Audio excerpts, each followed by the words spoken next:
Hey guys, it's your girls Twin Goddesses and I'm Alicia, and this is just going to be a tutorial on the traditional standard way I make my U-part wigs.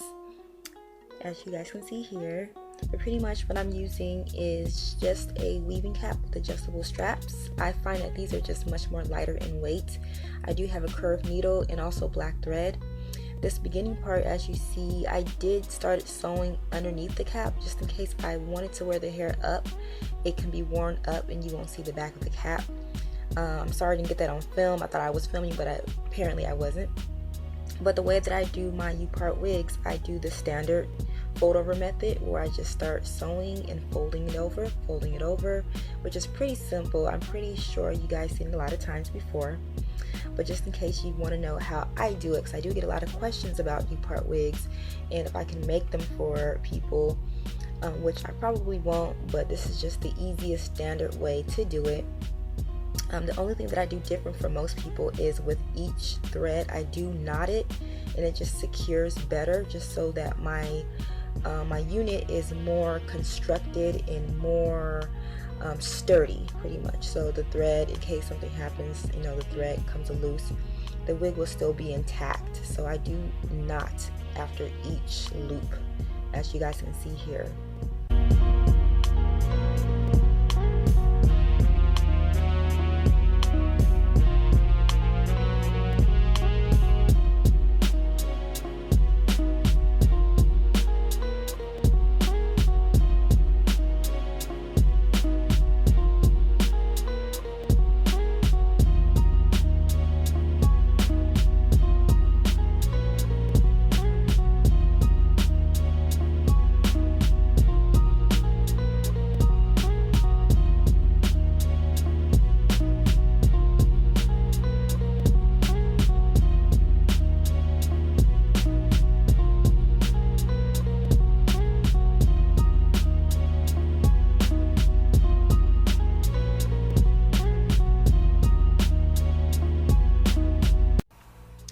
Now that I reach the top of the wig, I actually start to make the tracks more further apart so they're not as close, just so I have the desired density on top.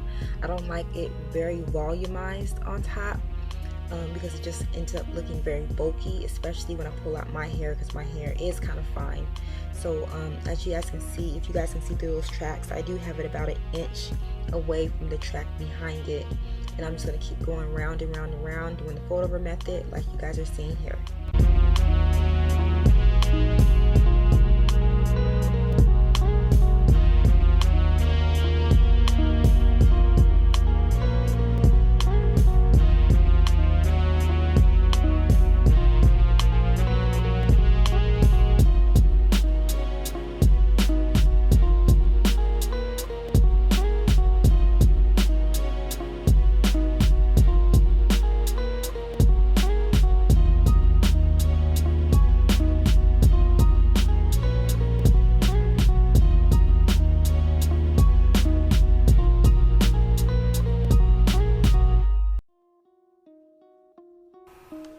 Now that I'm at the very top, making my U-part gap, as you guys can see, I don't like too much of a long part. I don't like too much of a like a wide part.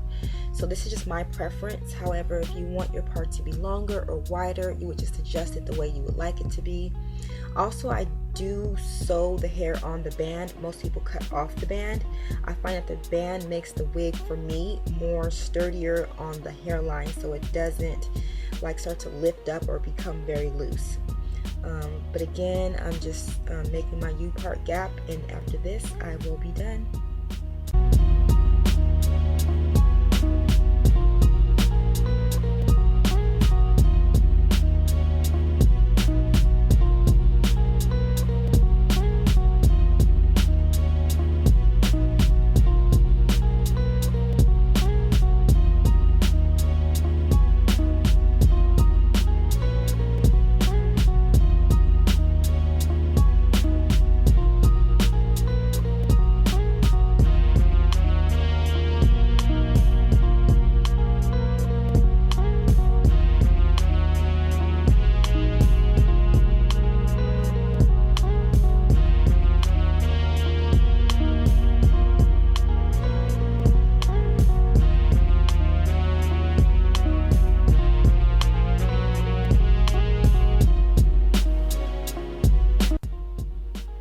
Okay, so now I'm just cutting out the extra cap, and as you guys can see what it looks like, I will be cleaning it up. But I did sew on some combs on the inside of the cap because I do prefer that instead of sewing it on my head, so I can switch it up. But I also have some combs in the back, and there are the adjustable straps for extra security. But this is the finished result. Here are some views of the wig. I will have an install and blending video coming up next, so make sure you check that out. Thank you guys so much for watching. Bye.